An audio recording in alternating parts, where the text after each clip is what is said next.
El niño con el pijama de rayas fue una novela que causó un gran impacto en todo el mundo. Se leyó en todo el mundo, generó una verdadera conmoción. Un libro profundo sobre un momento complicado allá a finales de la Segunda Guerra Mundial en un campo de concentración.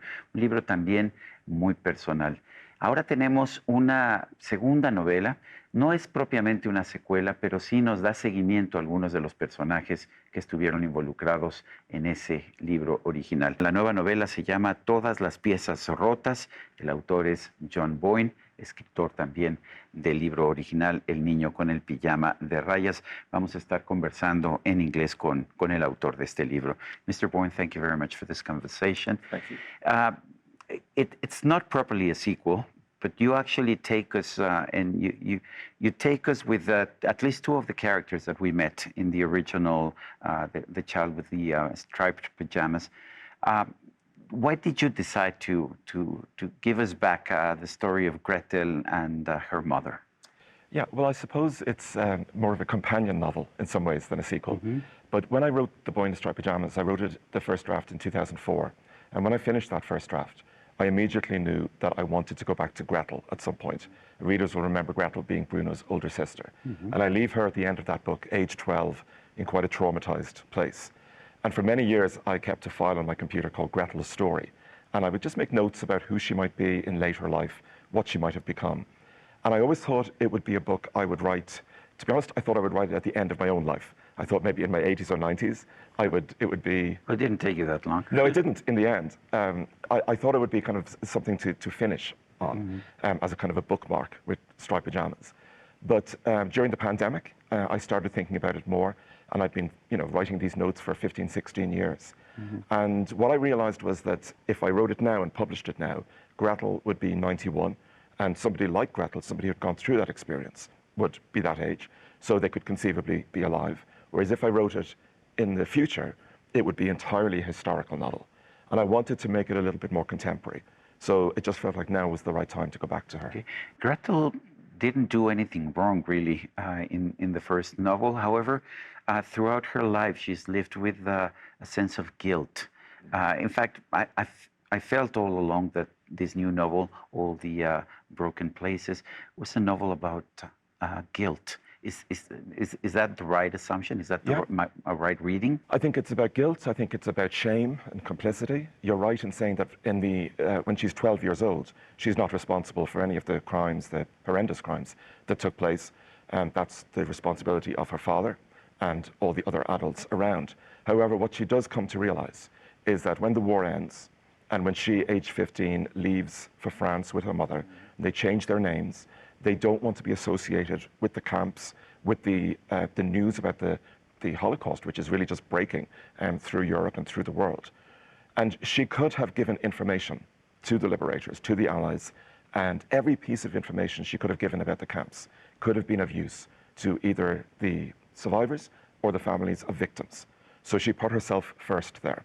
And over these 70, 80 years that follow, she feels the guilt of that, but she also feels the shame of what her father was responsible for. Mm. And this difficulty of reconciling... And the father was executed, and the father actually met justice. He did, mm-hmm. But there's this difficulty for her to reconcile the fact that she loved her father loved her, but she's also aware as an adult of what he's been responsible for. And that's a very conflicting thing in her mind. Her mother is also has a severe problem with guilt, and in fact, she ends her life in a very lamentable state, in a very in a terrible state. Tell us about the mother before we go back to Gretel. Well, I was always interested in the idea of the Nazi wives, and particularly those who lived in the camps with the commandant husbands and so on, who claimed afterwards not to know anything about what was going on. They aren't supposed to have known what was happening just 20 meters away. I mean, it's 50 meters away. Beggars belief. It just doesn't pass muster at all. But the thing that always sort of fascinated me was that naturally they would love their own children, they would look after their own children, but would feel no sense of horror at the fact that so many children were being killed meters away on a daily basis. And I don't know how you make that separation in your brain between normal life and between such terrible inhumanity. So Bruno and Gretel's mother, she has been accustomed to being the wife of a very senior Nazi officer, a commandant. She's been used to the best of everything. And when they lose the war, which she never expected, suddenly she is, you know, she could be jailed, she could be in serious trouble. And she doesn't want anything to do with that, and the pain of it all. In fact, they're identified as Germans and attacked by a group of women in France. Well, it's a very interesting period, the immediate aftermath in France, Paris after the liberation. Anthony Beevor wrote a fantastic work of non-fiction about it. And of course, what the French people were dealing with was the aftermath of the Vichy government, the fact that there was the resistance, the fact that there was the collaborators. And, you know, and France had fallen quite quickly, as you know, to the German occupying army. And this was a stain on a very proud people. So, you know, that period after the war, when so many people had lost children in it, was a very dangerous time and a very difficult time for French people. Now, in a way, me sending Gretel and her mother to France, it's probably not the first place they would have chosen to go, but it is a novel. So, you know, I wanted to put them there and for them to... But it makes sense, try to leave Germany, and France is the country next door. Yeah. Well, I was more surprised about the decision to send Gretel to Australia. Tell me about that.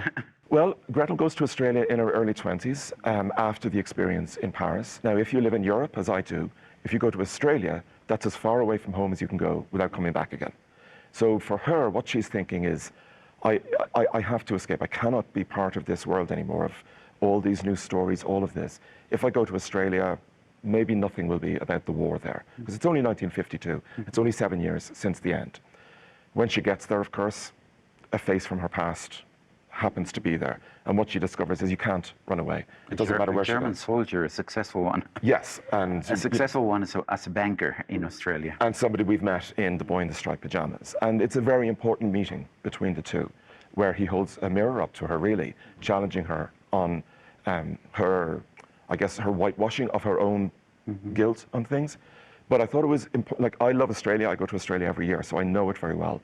But it just seemed to me that she needs to realize that there's nowhere on the planet you can go. She could go to Mars, and it will still follow her. And then she kidnaps the son of this banker, a former military officer of Germany. What does she want? You know, what does she want to accomplish with that?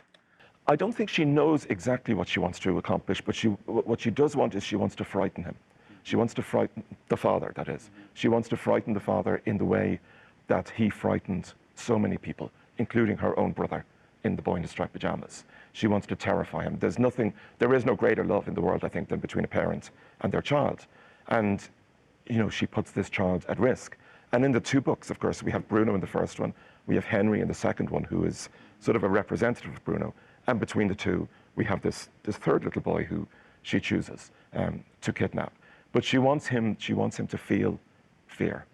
Let me go to Henry, because you've actually jumped a few years and have gone to another country. You've gone to London, where Gretel lives in a flat, and all of a sudden, a family moves downstairs, and there's a boy, Henry. Tell us about Henry. Well, Henry is also 9 years old, the same as Bruno was. And the family downstairs, who at the start, Gretel really doesn't, you know, they just moved in, and she's 91. She really tries to live a solitary life. She doesn't want to involve herself with anybody. But this family downstairs, there are connections between her past. There is a father who she starts to believe is violent.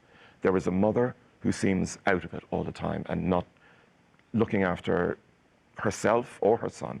And there is 9-year-old Henry, who, the first time she meets him, his arm is in a sling. Another time she meets him, he has a black eye. There's something untoward going on down there. The one thing missing in their family downstairs is Gretel herself, if you compare it back to the family in The Boy in the Striped Pajamas. So Gretel, perhaps looking for an opportunity for atonement, an opportunity to make up for the crimes of the past, comes down that staircase one day and decides she's going to involve herself in this family. She's going to find out what is going on with this little boy. And if she can save him, then perhaps she will go some way to atoning for the things that not just that she has done, but that her father did before her. Is it a point of redemption? Is there a redemption after a life like Gretel's? I think there is. I think there's always a possibility for redemption. And I think she has been looking for that for all of these years. She's been waiting for this opportunity to arise. And when it's there, she seizes it. Usually when a book comes, and a lot of people talked about this book as a sequel, expectations about what it contains run very high. But your first book, The Boy with the Striped Pajamas, was so successful and so moving that it's very difficult to actually give everyone what everyone wanted. What do you tell people about all the broken places, which is called Todas las piezas, rotas? There's a slight change in the Spanish title that I don't truly understand why they did it. But how do you explain this book, which is not a sequel, it's a parallel book, to your readers? Well, the first one was written originally with young readers in mind. This one isn't. This is definitely an adult novel. And it's a more complex book, I think. I'm 18 years older, so I've got more experience of life, more experience of writing. I think the fact that I was 33... It is very complex. Actually, the life of Gretel is very complex. I think sometimes that one thing that benefited Boy in the Striped Pajamas was my relative youth at the time. And of course, it's written from a very naive perspective, Bruno's perspective. This book isn't. This book is written from the perspective of a very smart elderly lady who has seen a lot and knows a lot and is wise in her telling of her story. And I think that offers more complexity to it and shines a light back on the earlier book to tell us some things we didn't see there.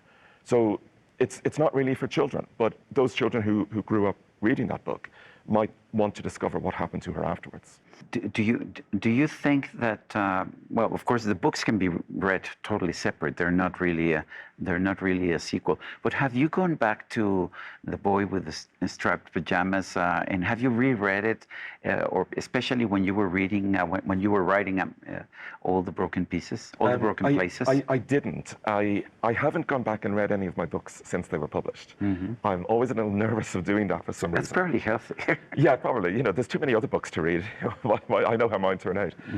The only thing I did read was there's a section in this book where Gretel meets Henry for the first time.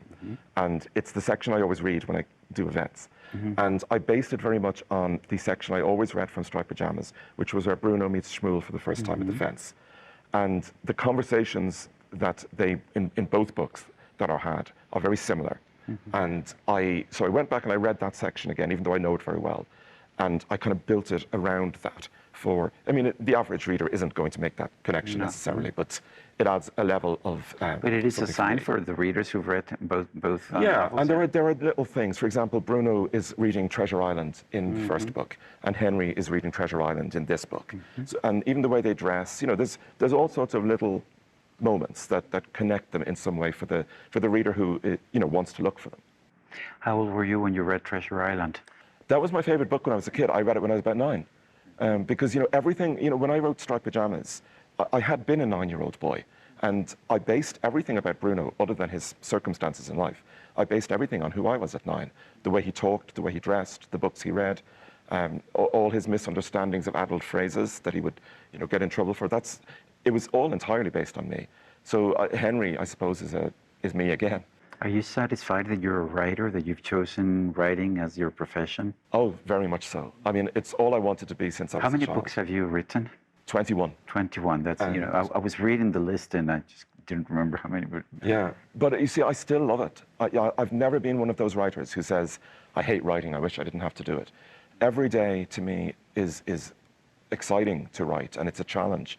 Even this morning in the hotel room here in Mexico City, I got an hour in before, coming out to do events, and it's just part of who I am, and I feel very fortunate, not just that I've been able to do it, but that readers have come to the books.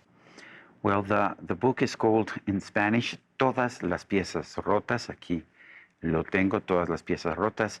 In English, it is called All the Broken Places. Is the John Boyne, el autor de El niño con el pijama de rayas. Y I want to thank you. I don't know if you know any Spanish, or I'm going to do it in English. I want to thank you very much for being with us this evening. Thank you. Y a usted, amigo, que al vernos y escucharnos hace posible este programa, se lo agradezco también. Esto es todo por hoy, pero no se lo olvide. Nos vemos la próxima.